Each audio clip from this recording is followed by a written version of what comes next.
That right there is Ty Masterpool celebrating his first win and the 300th win for Pro Circuit Kawasaki and Mitch Payton.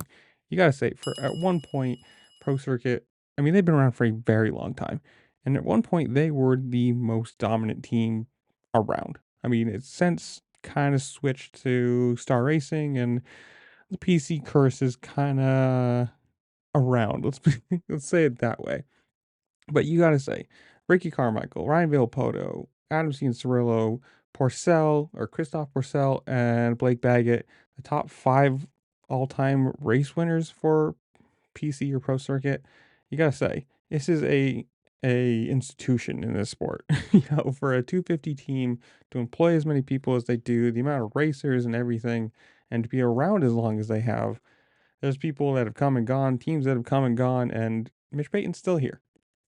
You got to give it to him for, I mean, 300 wins is a lot of races when you consider, let's say, winning percentage of 50%. That's 600 races. If you're doing 20 to what, 40 races a year. And now that's getting, you're adding races more and more every year now. So probably 30 to 40 over time. It's a lot of races and a lot of time to be around and to be competitive. Obviously you can have a team that's around forever and just never win or be kind of midfield, but to be up at the top, obviously they're employing a lot of the best riders possible, but you got to give it to them.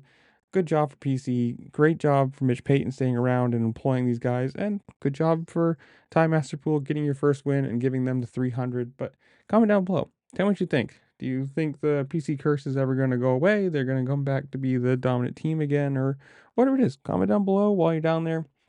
Make sure to like, share, subscribe, do all the fun things this platform allows you to do, because it really just helped me out and I appreciate it. And with that, I'll see you later. Peace.